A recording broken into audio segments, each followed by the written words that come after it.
Well, it's that time again to break down another arc for Black Clover, this time the Heart Kingdom training arc, which is mostly filler, but we will be talking about everything as it contains to the main story and covering some of the big character moments that happened during it. Because after the Elf Reincarnation arc, the Clover Kingdom is now in ruins. They got torn apart by the elves and the demon controlling them, and King Julius has returned to a childlike state because of him storing his magic in Swallowtail as a last-ditch effort to survive his fight with Patry. Vengeance is now trying to live a life to atone for his sins for allowing all of this to happen, and the kingdom itself is vulnerable to attack. Julius feels the weight of the responsibility for not stopping Patry, and now the parliament is looking for anyone to blame as a scapegoat, which they turn their eyes on Asta because he's a peasant with devil-like powers. And that just makes him the easiest target to blame for everything that's going on. Which starts off our first topic of the video, which would be the Trial of Asta. Asta and Nero are both dragged into the magic parliament because of Nero's horns and Asta's devil powers because they look like the devils and they look like they use forbidden magic, so they are clearly aligned with the devils, which is what the parliament is trying to push. Damnatio is leading the trial with his scales of justice, trying to push Asta revealing his devil powers, even putting little Mari in danger. All knowing that Asta would not stand by and let Mari get executed for a crime she did not commit, so that they could reveal and show off to the kingdom that this peasant is actually a devil in disguise, and he is to blame for everything that happened to their kingdom. Which, of course, when Asta does do that, it confirms everyone's suspicions, and they all start to blame him for being this evil being, even though, in the truth, he was the one that actually saved them all. He's the one that helped defeat the devil. He was the one that did everything in his power to save the kingdom, but they all blame him because they're all scared of what just happened. Because there's no devil to actually blame, of course they need a scapegoat, which honestly does make sense, but at the same time, they're picking the one person who literally did everything he could to save the kingdom, and it's kind of crazy to see, and Damnatio and the parliament are just a bunch of scumbags. But luckily, with everything going on in this trial, and them trying to force it to make it look like Asta's the bad guy, the Black Bulls come to the rescue because that's what they do. They're there for their squad, and they're there to make sure that their teammate can come back to the team ASAP. And they don't care. They're a bunch of hooligans, misfits, criminals. Like, they do not care what the government says. They're gonna interfere because they do what they want to do. And I love this moment when it happens too, because Yami officially recognizes Nero as part of the squad. She was with them this entire time anyways, even though she was just in bird form. But now she's recognized as a Black Bull, and just this really nice touching moment of her joining the team and finding a new family after Lumiere. And it's a great moment of the Black Bull just not standing down as they get ready to fight against the Magic Parliament with Damnatio. And Yami going straight for the attack if it wasn't for Noelle and Fogolion showing up to stop him, who have orders from Julius to make it so that Asta and his team can look more into the devils so they can be prepared for any new threats. So Julius had this plan this entire time, knowing that Damnatio was looking for a scapegoat, and he had his own way of keeping it so that Asta could survive. So now they just need to find proof that the devils exist and Asta's not part of them so that they can be exonerated and live a life in the Clover Kingdom as a magic knight. We do have Asta getting the magic tracker from Fuegolion, but it's a good thing because at least he can stay around and continue to be a magic knight and help the people he cares about. And I like how it's set up that Julius is shouldering that responsibility because he knows that Asta is a great hero. He knows this kid is the one that saved the day, and he knows that he's a great magic knight and they need him around, but they need to find a way to sneakily do it so that the stupid king and the other Magic Parliament members and the nobles and royals can be accepting what the outcome ends up becoming. Because that way, if he does prove that he's not working with the devil and they're going against the devils, he can be like, hey, look, clearly he's the one that saved the day. It also makes sense that Julius did this because he knows that Yami's going to be able to find the truth. He trusts Yami. He's the one that brought Yami into the Magic Knights and raised him to be this captain as well. So it's a nice moment of Julius recognizing who these people are and how they are important to the kingdom and how they need to stay around. So just like the nice intro episode got me so pissed off, of course, because why would you be putting the hero of the kingdom on trial? But it also was like such a good moment in these episodes with Asta being saved by the Black Bulls, getting put on this new quest to go against the devils, and just kind of clearing up more information about the forbidden magic that gets used and how some people have access to it, and the curses that also give people powers and restrict them as well. Because then we find out throughout the next couple episodes about the curses and the devils, because Charlotte has her curse. We've known for a while now that she had it since she was younger, and then when it was activated, she couldn't control it, and then Yami saved her, and that's where she fell in love with Yami. And pretty much this arc too had a lot of moments with Yami and Charlotte like falling for each other. Well, at least Charlotte freaking out. Yami just kind of being a cool guy, oblivious to everything, which part of me still feels like he knows. He definitely knows he has those feelings as well, but he likes to play with her and kind of make fun of her, and he's having a good time like making her freak out, even though he acts oblivious. At least it's my headcanon, because it feels like sometimes it's just too obvious that there's no way this guy doesn't notice. We find out when she was in her elf form, her soul had been reshaped. So that's why she was able to interact with her red roses rather than it being the blue roses like we see every time she attacks. Now she just needs to find a way to activate those powers on her own because she can overpower that curse and the power is within her and she can activate it. At least that's what I'm thinking is going on, because she does talk about how when she got taken over by the elf, it reshaped her soul. So it's really interesting to see, because some other characters did get reshaped as well and got stronger, like Look getting upgraded powers because of having that elf reincarnation within him. And I love how she's the one that points Yami towards Gordon, being like, hey, you have someone on your squad that has forbidden magic.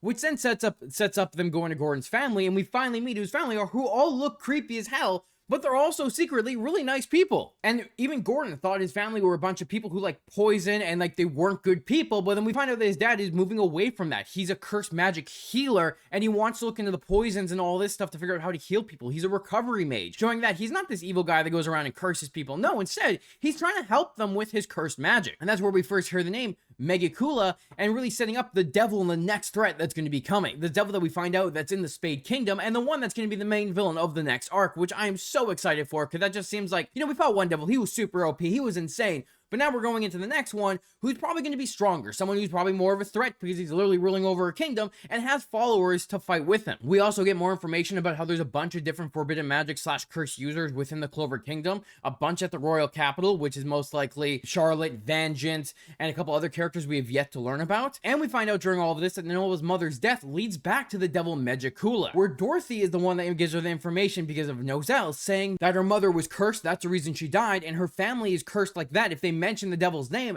they can meet the same fate. So just setting up that if they talk about it in the open, there's a possibility of more of her family members getting hurt and dying. So really interesting to see how they set this all up, because it now gives Noelle a chance to grow stronger. She has a goal. She has to defeat the devil that killed her mother.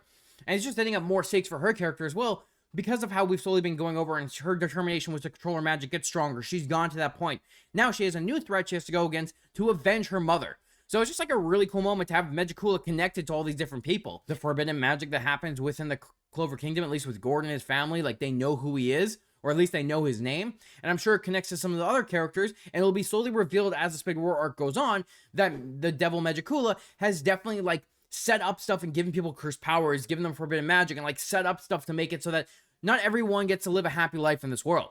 And at least I'm very curious to see what they're going to be going on there. But that's where we find out there's a bigger spice of forbidden magic within the Heart Kingdom, somewhere we have yet to be. So now the journey is to go to the kingdom that is closed off, and it's really interesting to see how they had to get permission to go there, and we get like the nice setup of who's going there. Nero, Asta, Noelle, and Finral, like just this really good moment to be like, okay, these are the team members that are going. Mimosa's been there before, and just showing like who's been to this kingdom, how this kingdom isn't bad like the Diamond Kingdom and the Spade Kingdom. Like it's a kingdom that is friendly, but you have to get permission before going there. And before they go there, we do get Finral and Langus getting a tense family moment where Langus is still distant, but he's slowly becoming better. Finral and Langus working together, and even Langus trying to make sure that Finral is doing his all to be with Miss Finnish. So just a nice family moment, but we'll talk more about them later in this video. But I do like how they kind of set that up in the beginning of this arc, just to show, what Finral's trying to do to become a better person, and how he's going to be with Miss Finnish at some point. And Langus is going to help his brother, even though he's distant, he's trying to be a better person. So it's really nice to see that all gets up in the beginning of this arc. But when the group does eventually get into the Heart Kingdom, it seemed like it's all super nice. Like, it's a nice kingdom. Like, they're going there. It's a beautiful water and trees. Like, landscape is fantastic. Like, amazing. There's mana everywhere, showing that this is a very like peaceful kingdom in a way, because it doesn't look like there's any fighting. Everyone seems to be happy, at least from what we could see. But then, of course, Gaja kidnaps Asta. Everyone has to go into the fight because something is going down. We have this really good moment of Gaja, the spirit guardian, taking on everyone. This cool fight of giant electricity coming from the sky. Like Noelle, Mimosa, and Finral holding their own as they all support each other to fight back and try to figure out where Asta went.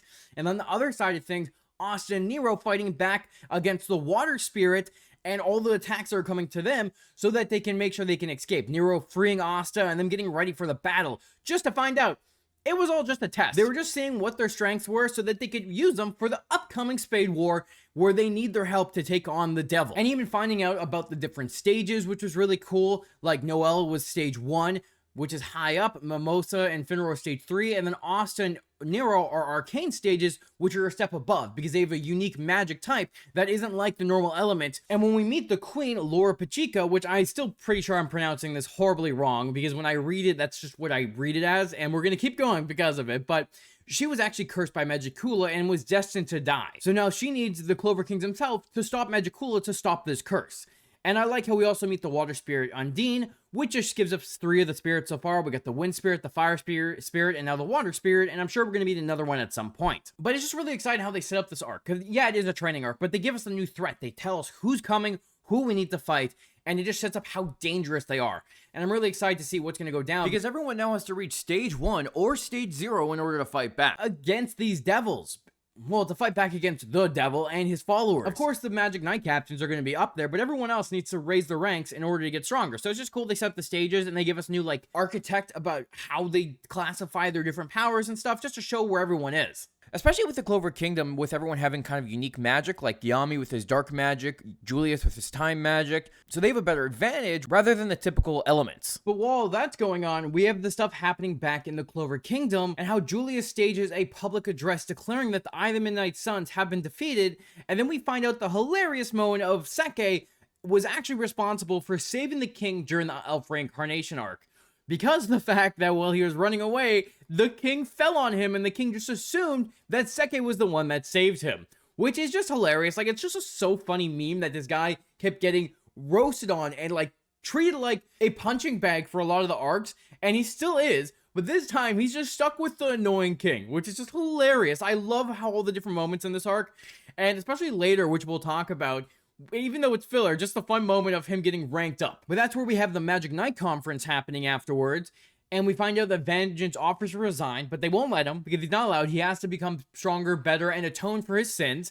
We have Gildray coming back. Always forget how to pronounce his name, but the Purple Orcus captain, who was a little petty thief, and now they need his help in order to generate income for the Clover Kingdom so that they have money, and they're cutting all the captain's salaries in half, all in order to have enough money to prepare for this war and rebuild the kingdom. So I like how they set this up, because, like, they're dealing with the consequences of the last arc, and they're really just showing what they need to do to make the kingdom stronger and get everyone back on, like, their good side. Like, okay, we're gonna help you, we're gonna fix the kingdom, and we're gonna let people, like, not be discriminated against anymore. All because the Clover Kingdom is broke, vulnerable, and desperate. Like, they need to rebuild, and they need to get stronger once again after that attack. So it's just really nice to see, like, what's being set up in these beginning episodes of this arc. Like, it's like, okay, we need to get stronger, we need the kingdom to be rebuilt, and we need to prepare for this new war coming. Otherwise, we're not going to be prepared, and we're going to get decimated. And then we have, like, more filler stuff, but it's, like, fun filler stuff with, like, I wanted to talk about this specifically because of Yuno and Asta returning to the Hage village, because it's just, like, this really nice moment of Yuno and Asta returning home and getting to see the people they were raised with. And it's just, like, this really nice moment of the two brothers being seen as heroes. People are happy for what they've come. They inspired the community to rebuild their school so that the kids can go to school and be inspired to become Magic Knights themselves one day or become stronger as well. And I love that we have Nash. He's training like Asta, trying to grow stronger ever since his brother came to save the day. Like, and recognize his power for helping stop trying to fight back against the elves. Like, it's showing this kid takes motivation from his brothers and he wants to get stronger just like them, which is just like a nice family moment. And we even get the callback from the first couple episodes of Asta and Yuno fist bumping as they now seem like the symbol of hope for their village. Like, it's just like this really nice moment of them coming back. Like, I know it's filler, but it's like a really nice episode of them going back to their home village, showing how far they've come and what they mean to their town. So just a really nice moment in general, and I just wanted to talk about this specifically as we were going down the list. But then that's where we start getting into the training character arc, where it's everyone needs to get stronger because they need to reach stage 1 or stage 0 in order to fight back against the devil, and they need to be that strong. And they all kind of have their own little moments. So, I mean, we're not going to go super deep into a lot of this stuff because I feel like in general, a lot of them didn't have a lot going on in their episodes. It was pretty much just setting up what's to come, where they're getting stronger, and it's nice to see, because I've heard, like, with the what you guys have told me with the manga, they pretty much just, like, did a couple things and then skipped to the Spade War arc where everyone was already, like, trained and better. So it's nice to get that context to see, you know, how they got there, what they were doing to get stronger. Like, we had the first thing being Marilena's volcano training, which was a lot of fun. Like, I love that she came in, dragged Noelle, Magna, Asta, Luck, and Charmy, and Nero and Leo all into the fiery depths of this volcano, setting up, like, them getting stronger and what they need to do. A nice, fun 2-part episode. They discover that dungeon, they fight a giant mutant spider, and Leo unleashes a massive new flame line spell, cementing his growth, showing that he's gotten stronger, showing that he has potential to become even stronger.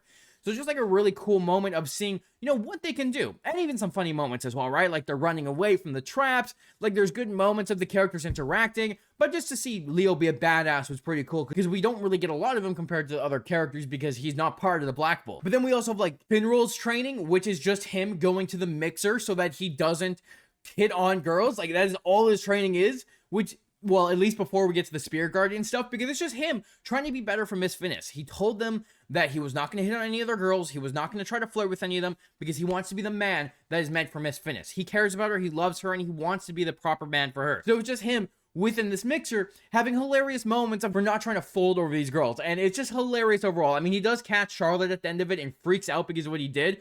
But it's a hilarious episode, like just a good laugh, and it's just as funny as the first mixer. And we even have other stuff going on in this part where Asta's with Rebecca, and Noelle continues to be jealous of it. Even a little jealous of Nero when she's dressed up all pretty. Like just really funny moments of the characters interacting and how Noelle has his feeling for Asta, and she just can't show it. Even Rebecca calling her out on it by the end of the episode, saying that she needs to be more direct with her feelings, which is highlighting Noelle, you know, slowly coming to terms with it, and, you know, having to realize that she has these feelings for Asta. She needs to speak the truth, and she needs to say something. So it's just like a little thing, even though it's filler, like it's still pushing the characters forward to set up stuff that's coming in the future. At least that's what I think. And then Noelle's training was actually going back to the underwater temple, which was a really fun episode. I love that we have the Noelle and the Black Bulls helping out Kahono and Kyoto. They bring them in to fight the Sea Guardians, to get into the underground, to figure out why there's a disturbance in the ocean and why the ocean's fighting back. And we even have Noelle going into her Valkyrie armor a little easily, saving the day, protecting Kyoto, Kahono, and Finral in the water with her defense bubble that I'm forgetting the names over at the moment, but you know what I mean, and you'll see it on screen.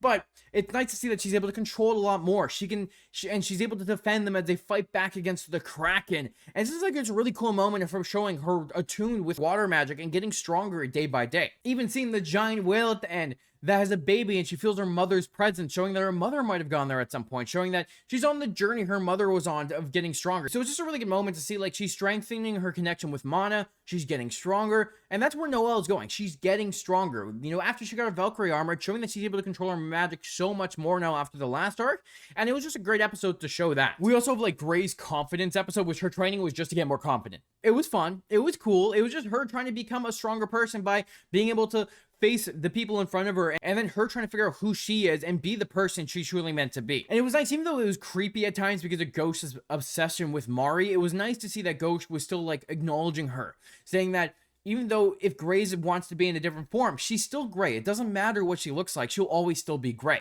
So something you wouldn't expect from Ghost, but a nice moment to show one of the three Gs talking to each other and helping them out. So hopefully in the future, Gray will come back and be a lot stronger and be confident and not freak out every time someone looks at it. Then we have Gordon's little forced adventure, which I was disappointed with Gordon's episode. I thought it was going to be more. I didn't expect him just to wander off and do whatever he wanted and end up making a wolf friend after getting his ass beat by it. I feel like Gordon, we should have seen more of his training as with his father. Like, we know he went with his father to train, and we know that's where he was learning more stuff about forbidden magic and learning more about his own magic. So I do wish they did more of that. But so I feel like some of the Black Bulls definitely got kind of the lower end of the stick when it came to a lot of their training arc episodes, but I mean, it is filler, and they didn't show it in the manga, so I guess they didn't have a lot to work on, but I feel like they could have done a little bit more. Like, Zora as well, like, I feel like he could have done more as well, but it was more of showing him being, like, a mentor role. Like, he was always that tough guy, kind of doing whatever he wanted, being solo, but now he's working with a team. He has to become one of those team members, and he's looking out for people a little bit differently than he did before. You know, he helps the young peasant boy stand back up, helps his father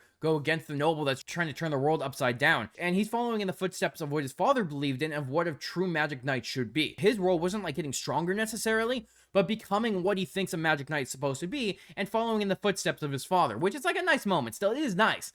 I just feel like I just wish there was more. That might just be being greedy, though. Then we have Vanessa, same kind of thing, where I would have hoped that she did more, where it was more of her learning to be like a leader and working with the team. Because she helps the two witches that really don't seem to have a lot of magic that could really be useful in a fight, where they have the sound magic and the illusion magic, where Vanessa knows how to use them as a support way. Like, they can make giant illusions, they can make giant sounds to scare the creatures they're fighting back against. Showing that Vanessa's learning more to be a support character, learning how to use her support with other magic in order to, like, make it useful for the team. And I do like how they set this up, because it's showing her what she can do to become stronger and help her team, but also realizing that the way for her to get stronger is to be able to expand her mana in order to have Rouge last longer, because Rouge is the one that helps everything out. The cat is the one that like stops the fate and saves the day, so she can have more mana available, she can use it longer. So it's nice to see like she realizes what she needs to do to get stronger, but it also realizing like what she can do would help the team outside of Rouge's capabilities in order to support them a lot better, which we saw her learn more about her support stuff with Finral when they were fighting in the underwater temple. So like she knows what she needs to do, but she's finding more ways of doing it, which is great to see. One of the ones I really was hoping that would get more of a focus on was Charmy, just to see her do like some fun training, because I love Charmy as a character, but her story was just hunting ingredients, which they just zoom past, making food, and then having to fight that food because it became too strong with mana. I wish we saw more. I love Charmy, so I wish we saw more. That's all I would have to say about that one. Which then we have Charlotte's training, which was just her training with her squad. Like this whole arc, we only saw some stuff from Charlotte, like the major part from the mixer, where she invites Yami to dinner at the mixer. She's really nervous, and then when Yami touches her hand, she freaks out and runs away. Hilarious moment. But it was also good to see in these episodes leading up to it that her squad was there for her and helping her push her towards going for Yami. Like they were supportive, and it was really nice to see how how the squad is there for her. She's still awkward. It's still hilarious. It's still fun, especially at the end of the arc where she grabs Yami's hand again and she freaks the hell out and runs away. Like it's always funny to see her freak out. But her training with her squad was just them trying to get stronger and her trying to push them, which was nice to see, but it was just pretty much the lead up into her freaking out when Yami grabbed her hand. That was pretty much it. That was what the episode was for. I feel like because Charlotte's already a captain, there's still so much for her character to do. We still have her training to talk about when it comes to the Spirit Guardians, which we will talk about that when we get a little further, because, well, after this next point, because we have to talk about the Devil Believers arc first. Now, the last thing I have that I don't want to forget to mention is that when it comes to Yuno, we didn't really get like a training part per se for his character, but instead we got to just see that he gets accepted into the Golden Dawns after everything that went on over the last multiple arcs, which was just nice to see. Someone who's pushed so hard to show that he's strong and that he's worth being in the squad. Now the squad is finally accepting him and realizing his true strength, and that he's not just some peasant from the boonies, which was just nice to see. But overall, the training arc stuff was just to flesh out the characters a little more, give them some more moments, and show them where they have to go to become stronger. So it's nice, even though not all the episodes landed, but it was nice to like quickly push the characters forward and get them where they were going. But then when we do get to the Devil Believers mini arc within this arc, it is a great moment. I do think the arc, it is slow, it's a lot of politics, but I think it was actually really well done to really show the other side of things that we don't normally see because we're focusing only on the squads. Not everyone in the Clover Kingdom supports the Magic Knights. Dazu and her group of Devil Believers are introduced, and they seem to be Devil Banishers at first because they make it seem like they want to get rid of Asta and Nero and Mari because they were put on trial for working with the devil, but then they were taken off trial, and they're making it think and making the people believe that there was an unjust being done, that the devils are still out there and that they need to be taken down for their kingdom to be safe. Because again, they were used as a scapegoat during the Magic Parliament. So it makes sense that normal civilians would want to fight back against that. Why didn't you kill the people that destroyed our kingdom? Even though the regular citizens are so blind to it, it was a great plan to manipulate them into getting what they wanted. Because, the villagers lost everything during the elf attack. They blamed the devils for their suffering. But instead, Dazu's group was actually the Devil Believers because instead of banishing the devils, they wanted to gain the devil powers, thinking that's how Asta became strong. And like we all know that Asta became strong because he freakishly worked out every single day. Like, he wanted to become a Magic Knight even without magic power. So he trained and trained and trained and trained. The devil powers were just something that was a bonus to him, even though he didn't know how he unlocked it at first, because at first, before the Witch's Forest arc, it was just him using a sword. He didn't know he had these powers. So he didn't become strong because of them. He became strong because of himself. So I like how the arc set up them, kidnapping Nero, trying to steal Asta's grimoire, hoping that if they offer them to the Spade Kingdom, which they got all the information from the Magic Parliament, of course, they could have the power they want because they feel weak. They don't have the mana power that the other Magic Knights do or some people in the Clover Kingdom. They want to become strong, and they feel like because they're so weak and that they don't have the strength to push forward, that's why they're always being discriminated on, which is a major problem in the Clover Kingdom. Everyone gets discriminated on if they have weak magic power, if they're peasants, if they're from the boonies. Like, it shows that there's a lot of stuff going on within the interconnected politics of this world don't feel seen, and that's a major issue that they're trying to fix now. Because of like Asta and being peasants from the Forsaken Realm, they want to come up there and they want to become stronger and they want to show the world that you can be free, you can be who you want to be without being discriminated on. And I love that Asta is the one that like understands their pain. He refuses to give them into any hatred because he wants to show them that there's a different way. He understands where they're coming from because he had nothing, but he doesn't think that, trying to just gain powers by feeding into an evil person is the way to go. There's other ways to deal with things, and there are other ways to train and become stronger in their own right.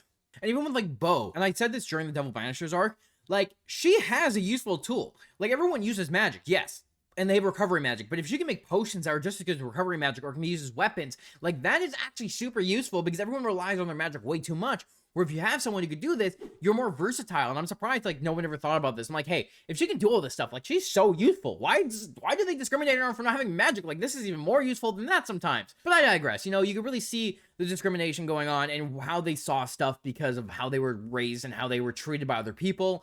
Like, Dazu was treated like crap because of her family, and it's showing that, all this stuff that kind of accumulated over time, and seeing this boy who came from nothing all of a sudden have magic power, not knowing his past, you think, oh, the devil gave him powers. We can get powers just like that. And they don't understand all the hard work and the stuff Asta had to go through to get to that stage in his life. They just think that it was kind of an easy ride with the devil powers to get there. So, like, it just shows how much they were misunderstanding the situation, but also shows that, without the lack of information, not meeting him personally, they have a lot to figure out and deal with. And now that they got to that big climax that features the devil believers summoning the giant monster by accident, because Dazu got all the power and the strong magic reason pretty much summoned this giant ice monster to fight them by accident, which could have killed them all, but luckily with Yami, Fuegole, and Noelle joining the fight, they were able to take it on in a pretty fun little fight there. It just shows how strong the captains are and how strong they are to the regular civilians, but it also gave us the moment of the captains vowing to fix the discrimination in the Clover Kingdom, showing that they realize what's been going on. They realize that divide between people, and now they want to actually put in steps to fix that for the kingdom to become a better place. Because, like, Vengeance understands it as well, because he was scarred from his curse in the beginning of his life, and he always hid that, and now he's taking off his mask to show the people who he really is, and that even though, he may look different, he may have this curse upon him, you can still rise up to become a magic knight. So it's just, there's different reasons to show, like, how they're going to try to fix things, how they can recognize who they are, and I really like how they, they did stuff in this arc. Even though there's a lot of politics, a lot of talking, I really like how they set stuff up. Even though it is a filler arc and an anime canon only arc, it definitely does, like, show bigger consequences to this world of where people don't necessarily know what they're talking about, and that they see something and they don't understand it until they come face to face with the realization of, oh wait, maybe I was wrong. And that's where it comes to the leaders being exiled and the devil believers being pushed away, and them being like, hey, if you do nothing, there will be more people like us. So it's showing that Clover Kingdom needs to step up and become better. Otherwise, they're going to have more people uprising against them for the same reasons. So I really like that arc to just show the discrimination mainly, to show where these characters really came from and why they wanted to fight back against the Clover Kingdom, and how the Clover Kingdom needs to change. Just a really interesting arc, and even though it wasn't, big fights and action stuff, even though I was kind of hoping for a little bit more of that, I do like how it kind of played out in the end. But after all that, we ended up getting the cool episodes of the Magic Knight captains fighting each other in a battle royale, which was cool. Like, I feel like there's not a lot to say about this episode other than S-tier animation. Awesome fight to see their power. Seeing Yami cut through Dorothy's dimension, cutting both their crystals so they all lose. But it was a really cool moment to show off their strengths, to see the different kind of power levels of each character, and just an awesome episode just to see that kind of stuff and see where they're kind of standing within their own strengths. So that's pretty much it to talk about that one. I was going to include it originally, but I just want to say, awesome episode. And then we got the moment of, everyone ranking up, where we had the award ceremony where Mimosa went up 3 ranks, Leo went up 3 ranks, Sol went up a rank, and then got put to first class Magic Knight because he defeated the devil, which Asta should have been with there as well. But the only reason he didn't get put up that high is because the Black Bulls and him were put on trial, so none of them could go up in rank, so instead Yami got an award. I feel like if the stupid Magic Parliament never happened, all our characters would have got freaking awards, because they all took on elves and got stronger. Charmy took on Elf Rill, kicked some ass, like, she deserves to go up. Asta literally defeated the devil. Literally, he was the one that did the final blow, so he should have went up. Nero technically doesn't really have a class, but probably should have went up. I mean, she would have after she joined the group. She could have went up because she was a big important role during all of that. Noelle took on an elf by herself. That would rank her up.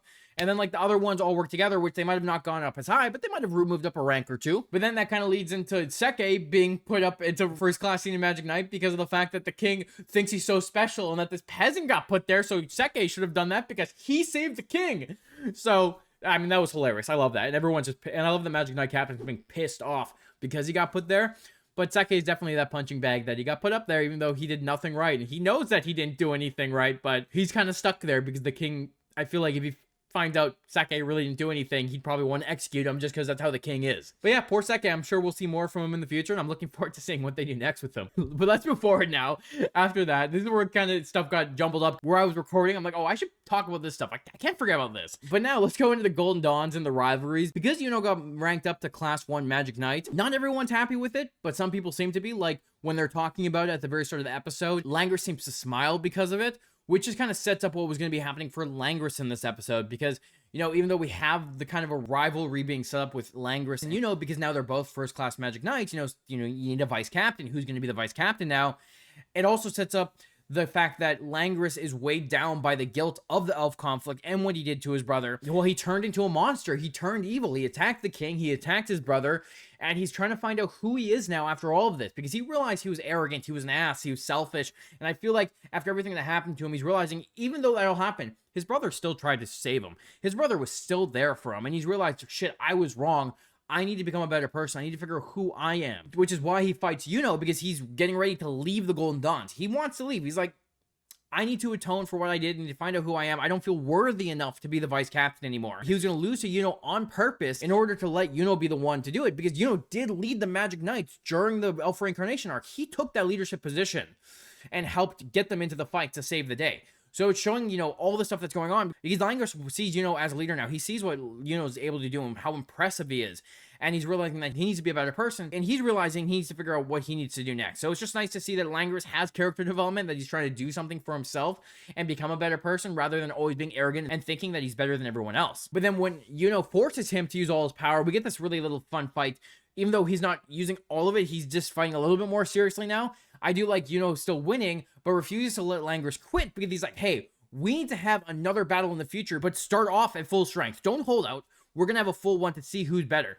So, is like setting him up to be, you need to get stronger. You can't leave, so that he can fight him in the future, so that he can determine really who's the strongest. So it's nice to see that, he recognizes Langris is trying to grow as well, realizing what Langris is doing. So he's trying to push him to become stronger, be like, hey, you're going to fight me later. And it's just cool to see what's going on. And even having Vengeance being like, hey, you're always part of the Golden Dawns. You're not allowed to leave. Pretty much, he didn't say that specifically. He said you're always part of the Golden Dawns, but he didn't say you're not allowed to leave. But he allows Langris to go on his own journey so they can find out who he is. He's not abandoning the squad. He will show up again, but it's just setting up Langris's now quest to find who he is, become stronger, and become a better person. So just really cool moment for those characters. Like, I hated Langris to begin with, and I do love that he's getting character development because I am a sucker for a redemption arc. I like seeing people learn from their mistakes and want to get better because it's always nice to see that. Like, rather than someone who's always an ass, it's nice to see them figure out who they are, realize what they can do to become a stronger person, and just push them forward from there. But now it's time for the Spirit Guardian training because we have the characters going there and we know who's going to be partaking, which is pretty much just the Black Bulls. Asta, Nero, Luck, Magna gets put on at the very end because he really wants to go, because Luck gets to go. Mimosa gets to go, Charlotte and Rill, just showing the characters that need to become stronger. And then we find out when they all get there, Charmy's there as well. Because she heard food when they were talking, so Charmy snuck her way over there, is now friends with the queen, and the queen is petting her. I love Charmy. I love how she squirmed her way over there and became part of the training, which their whole way of training was fighting the 5 Spirit Guardians. Gaja with lightning, Serato with earth, Potroff with plant, Floga with fire, and Smirk with wind. Which is cool because, we have some of these characters, like Charlotte has her roses, which is good for like earth or plants. Rill has paint, which doesn't really fit with any of the attributes here, but, it's still something different. Charmy's food, again, doesn't really work. Luck has the lightning. Magna has fire, even though he ends up trading with Gaja anyways. Asta has none, but he can still fight. Water with Undine. And it was just cool to see how they were setting it up. I was kind of hoping we'd see more out of these episodes, but it was still to get a little bit of it and find out, like, they introduced mana words and the mana method, which is the foundation of leveling up their magic so that they could literally speak to their magic and be like, go chase that guy down. Go do this, dodge this. Like, it's cool to see how they're setting up these new techniques and how they need to learn how to use mana words to level up them and become stronger. Asta figures out more of his powers, how he's able to control more of his anti-magic and send off anti-magic projectiles with his Demon Dweller sword, like he did with Noelle's magic during the dungeon exploration arc. He also figures out that he can teleport his sword to him if he concentrates enough, which means the swords don't just have to come out of the book, and if he drops them, they'll come back to him. Noelle is able to become faster and more precise as she trains with Undine and learns how to use her magic a lot more, even fighting like her mother did, dancing dancing on the battlefield, which was really nice to see. The queen also tells Noelle and Nero that she needs her beside her so that the four of them with Undine can take down Magicula and save her. And that's a big step in this arc where the four of them need to be together in order to win because of their unique magic types working together. Luck is thriving and able to adapt really quickly. Magnus struggles and then just leaves because he doesn't have the mana power to do it, which was so depressing. I thought he was going to find a way to become stronger. I wasn't expecting him just to give up and leave. So I'm hoping that with his inner conflict and not feeling strong enough to be with Luck, that he'll have somewhere to go from there. Charmy is somehow able to use the mana method like stupidly easily and controls her little con clouds to get food for her, which is funny as hell. And I love how she was training with Rill, who's able to use the mana method as well. But Rill is so oblivious to who Charmy is, even though he's in love with her, that he doesn't realize the woman he loves is directly in front of her because she's not in her dwarf mode. She's just in her little tiny mode, which is funny. And I'm hoping that Rill will figure out who she is and we'll get that, like, maybe obsession. You know, Charmy's obsessed with Rill's obsessed with Charmy, so I'm excited to see what happens with them in the future. And I will say, even though not a lot happened during the training part of this, we did get at least 2 moments with Finral and Leo, where Finral needs to learn how to protect his friends in a different way, so he's not a liability, so he's able to protect himself while also protecting them, so he can be a better support role. And then Leo needs to have more confidence in himself, because he does have the potential to become stronger, but he's so overshadowed by his siblings that he doesn't feel worthy yet, but he's going to have to overcome that to become the strong leader of the Crimson Lion Kings one day. But while this is all going on as well, we get Yami training with Marilena, which is just a cool fight of the two captains going at it. Well, I guess Marilena's not captain anymore, but still, the two of them going at it with this really cool moment as Yami refines his mana zone, figures out how to walk on air, and then when he's done, he's like, okay, I'm good. I got the hang of it. I'm going out if he doesn't want to fight Marilena anymore because she's just batshit crazy and strong. So I love how they set those episodes up. Some cool little fights. I wish there was more with the Spirit Guardians before we went into the Spade Kingdom arc, but like, still some cool moments overall. And then we even get end of this part of the episode, we have Spade Kingdom rebels escaping and trusting their mana to their friend Ralph. And then he delivers one haunting message at the end while they're falling saying, Lord Yuno, which just means like, fuck, is Yuno from the Spade Kingdom? Like, what is going on? Was the Spade Kingdom baby dropped in the Clover Kingdom so he could survive and get away from the devil Magicula? And now they're trying to get Yuno to help fight back because he's like the chosen one or something, just like how kind of Asta's a chosen one? Maybe, don't spoil it, but maybe.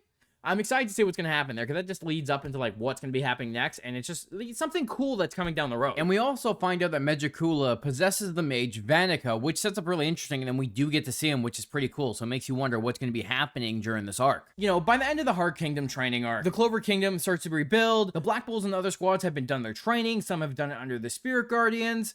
And everyone is growing somewhat stronger. But now there's the looming shadow of Magicula coming. The Spade Kingdom hangs over everything, and Asta and Noelle's growth, Magda's struggles, Yuno's foreshadowed heritage, and all of this points towards war that will test the kingdom like never before. And I'm really excited to see what's going to happen, because like the end of the episode, we see Magicula, at least it looks like who it is, standing in the shadow, and they're like, okay, stuff's about to go down. We're about to get into this war. Everyone's going to prepare. I'm sure the first few episodes of the Spade War arc are going to be like, hey, let's prepare and head off to our battle. Especially because they've already taken over the Diamond Kingdom, at least to an extent. And I'm like, shit, what's happening with Mars? Like, what's happening with Mars? We need to see him. We need to know. We'll see. I'm excited.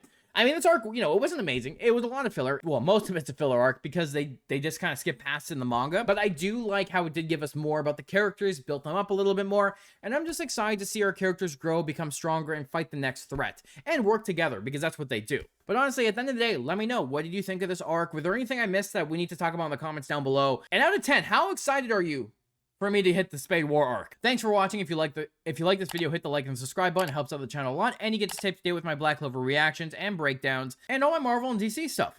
Thanks again, and I'll talk to you next week when it's time to go into the Spade War Kingdom arc. Or Spade Kingdom War arc.